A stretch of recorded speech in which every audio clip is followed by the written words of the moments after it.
Good morning, ladies and gentlemen.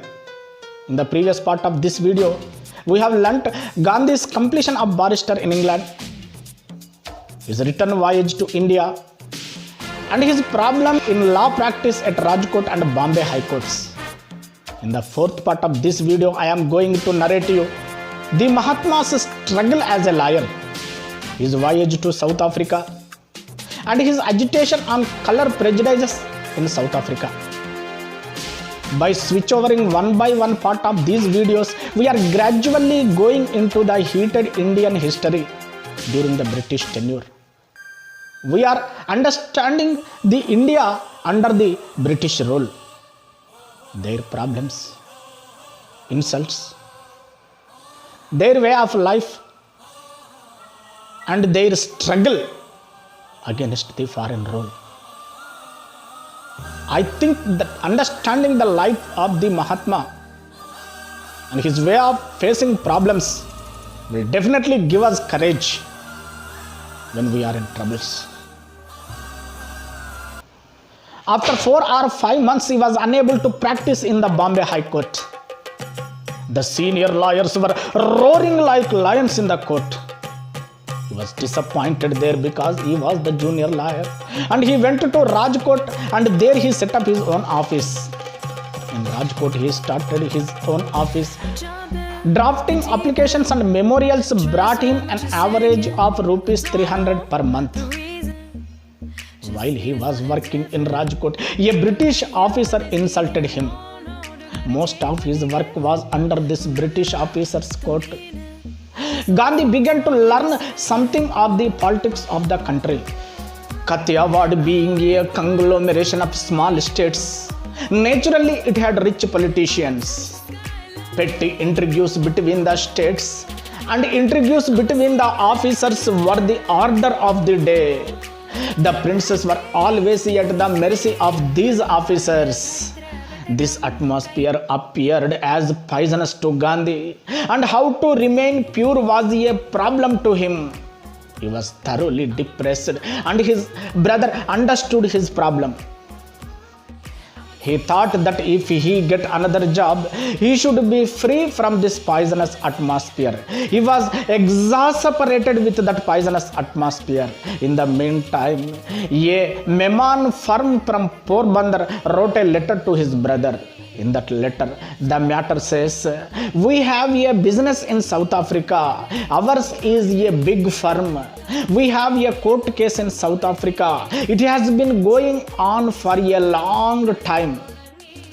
We have been engaged the barristers and the best vakils of our area. If you sent your brother there, he would be useful to us." That was the matter of the day. His brother discussed with Gandhi about his position in Rajkot, but Gandhi tempted to leave Rajkot. His brother introduced to a partner of the Dada Abdullah Company of South Africa. "How long do you require my service?" Gandhi asked the question to the partner. "What will be my payment and how long do you engage me?" Gandhi asked. "Not more than a year, and we will pay you the sum of £105 per annum and a return ticket," the partner said. He was going as a servant of the firm. Anyhow, he wanted to leave India. There was also a tempting desire in him to see a new country. And also he thought that he could send the sum of £105 to his brother to help in the household expenses. He started for South Africa. When he started for South Africa, he did not feel the separation which he had experienced when he was leaving for England. At this time, his mother was no more. By this time, he had gained some knowledge of the world and traveling abroad. Going from Rajkot to Bombay was usual to him. But this time, he felt the pang of separation of his wife. Another baby was born to him since he was returned from England. Their love was gradually maturing from lust to pure love. The wife and husband were bound to meet again after 1 year. He left Rajkot for Bombay. He got the passport and the ticket from the Dada Abdullah company. He went into the ship, but there no berths were available to Gandhi. He went on board and met the chief officer. The officer said that the ship usually does not have heavy rush, but this time the Governor General of Mozambique is coming in this ship. All the berths were engaged for him. There was an extra berth in captain's cabin, which was usually not available for the passengers. But the captain was a nice person and he gave that berth to Gandhi. Gandhi thanked him and the ship started to South Africa on April 1893. The ship travelled for 13 days and reached the first port, Lamu. The captain and Gandhi were become good friends. At Lamu, ship was anchored for 3 to 4 hours and he landed to see the port. He went to the post office and delighted to see the Indian clerks there. He returned to the ship. This time the ship started again. The tide was high in the harbor and the ship was more than its proper load. After Lamu, the ship reached the next port, Mombasa, and after that it reached the third port, Zanzibar. The halt at Zanzibar was a long halt of 10 days and he was changed to another boat. During the 10 days halt at Zanzibar, Gandhi usually went out to see the surroundings of the port. The close friendship with the captain made Gandhi an undesirable turn. Without giving information, the captain took Gandhi out to some Negro woman's house. They went into the Negro woman's house, but Gandhi stood there in dumb with shame. Knowing as it was a prostitute's house, he came out immediately. He felt very much ashamed of that incident. The Negro woman appeared to him as a black devil. He thanked God that the sight of the Negro woman not moved him or tempted him. The Zanzibar's vegetation was very luxurious as our Malabar vegetation. He was amazed at the gigantic trees and the size of their fruits. The next port was Mozambique and the ship reached Natal towards the end of the May. Think of the journey in those days. 100 years ago, the journey from India to South Africa took more than 45 days. How changed the world during these 100 years? Nowadays, it would take 12 or 18 hours to reach South Africa from our country. Much has changed in terms of technology during these 100 years. Guess how much change will happen during the next 100 years. The port of Natal was Durban and also known as Port Natal. The ship reached the port and the people were coming on the board to receive their friends. Abdullah Seth received Gandhi.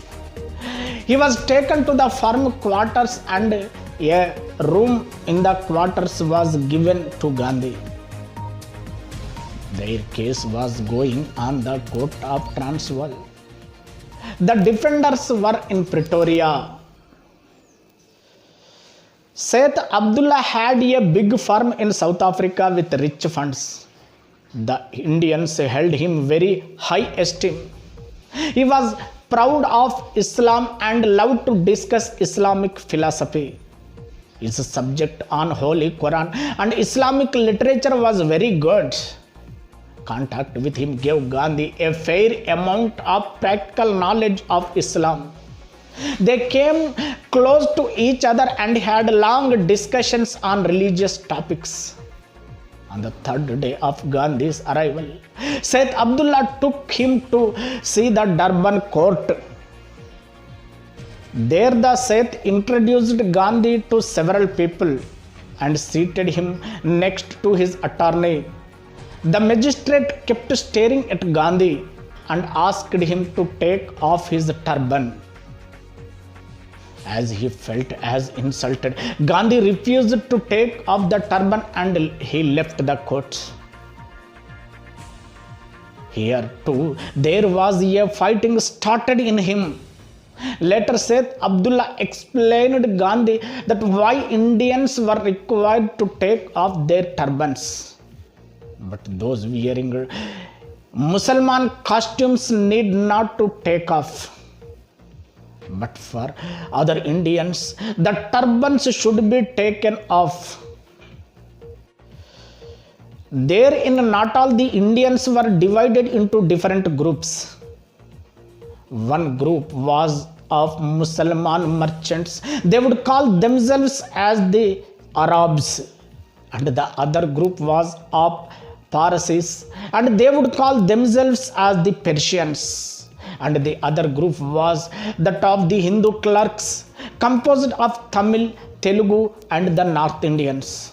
They were indentured laborers. They went to South Africa on agreement for 5 years. Englishmen called them coolies, as the majority of Indians belonged to this laboring class. All Indians were called coolies. Hence, Gandhi was known as the coolie barrister, and the Indian merchants were known as the coolie merchants. The original meaning of the word coolie was forgotten, and it became a common application for all Indians. The Muslim merchants would often resent this and say, "I am not a coolie, I am an Arab merchant." The question of wearing turban was a great importance to Gandhi. But the British judge ordered him not to wear the turban. Being obliged to take off one Indian's turban would be an insult. So Gandhi thought to say goodbye to the Indian turban and began to wearing an English hat. But Abdullah Sheikh disapproved the idea. He said, "If you wear English hat, it will give you a bad effect on you." Amongst the indentured Indians, there were 3 classes: Hindus, Muslims, and the Christians. The Christians were the children of the indentured Indians who were converted to Christianity. Even in 1893, their number was very large in South Africa. They were following the English customs, and the majority of them were earning as the waiters in the hotels. Abdullah Sheikh criticized Gandhi on wearing English hat with reference to these waiters in the hotels. Gandhi wrote to the press about the incident and defended the wearing of turban in the court. The topic was very much discussed in the local papers, which described him as an unwelcomed visitor. This incident gave Gandhi an unexpected advertisement in South Africa. Some supported him and others severely criticized him. His turban stayed with him practically until the end of his stay in South Africa. Gandhi soon came in contact with the Christian Indians living in Durban. There he was widening his circle. Meanwhile, the firm received a letter from its lawyers. Sheikh Abdullah gave this letter to Gandhi and asked him to read it. And Gandhi read it. And Abdullah asked him to go to Pretoria on the case. His clerks explained the details of the case to Gandhi. Gandhi began to study the case, but it was critical to him to understand the ABCs of the case. The case was with full of accounts and bookkeeping of the firm. Only who knew the accounts could understand the case better. Gandhi felt more and more confused on its debts and credits. He did not know what a P-note meant. He failed to find the meaning of that word in the dictionary. Later, his clerk told him that a P-note is nothing but a promissory note. Seth Abdullah gave Gandhi documents and a first-class train ticket to Pretoria. He told Gandhi about arrangements and lodgings there in Pretoria. A first-class train seat was booked for Gandhi and he left for Durban. A first-class train ticket was booked for Gandhi and he left Durban. It was usual there to pay 5 shillings extra if one needed a bedding. The train reached Maritzburg, the capital of Natal, at 9 p.m. Gandhi went into the train and he sat in the first-class compartment. After some time, a railway servant came into the cabin and looked at Gandhi. He thought that Gandhi was an Englishman and he went away. After that, a passenger came in and looked at Gandhi up and down. He also thought that Gandhi was a colored man. These lookings disturbed Gandhi. The passengers went out and came again with 1 or 2 officers. They all kept quiet. Then another officer came in and said, "Stand up, man. You must go to the 3rd-class compartment." "But I have the first-class ticket," said Gandhi. "That doesn't matter here," said the officer. "I tell you, you must go to the 3rd-class compartment. I was permitted to travel in the 1st-class compartment in Durban," said Gandhi. He insisted on going in 1st-class compartment. No, you won't," said the officer. "You must leave this compartment or else I shall have to call a police constable to push you out," said the officer. "Yes, you may," said Gandhi, and he refused to go out of the train voluntarily. The constable came in. He took the hand of Gandhi and pushed him out of the train. His luggage was also thrown out. Gandhi refused to go to the other compartment and the train went away. Gandhi went and sat in the waiting room.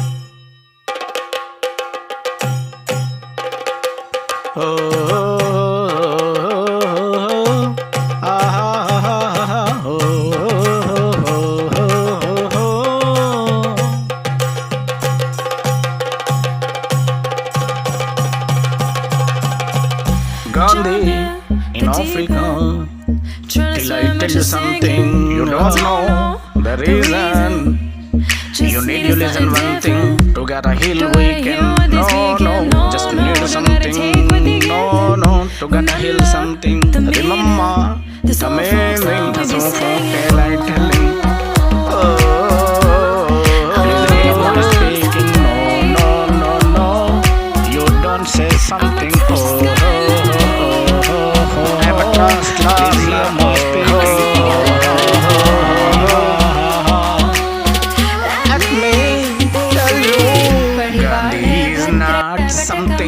For us to ignore him, we have to learn many things from his life and Gandhi is not something for us to ignore him.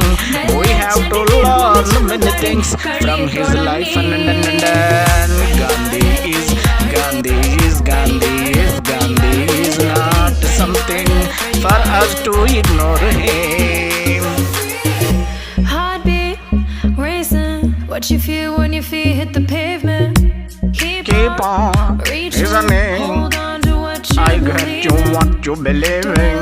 No, don't believe with the patient. No, Remember the meaning. This old folk song we be singing. And I trust the Lord now. I'ma raise my arms high. And I trust the Lord now. I'ma And I sing said it the Lord now.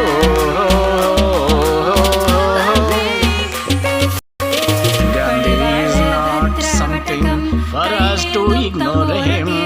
We have to learn many things from his life and Gandhi is not something for us to ignore him. We have to learn many things from his life and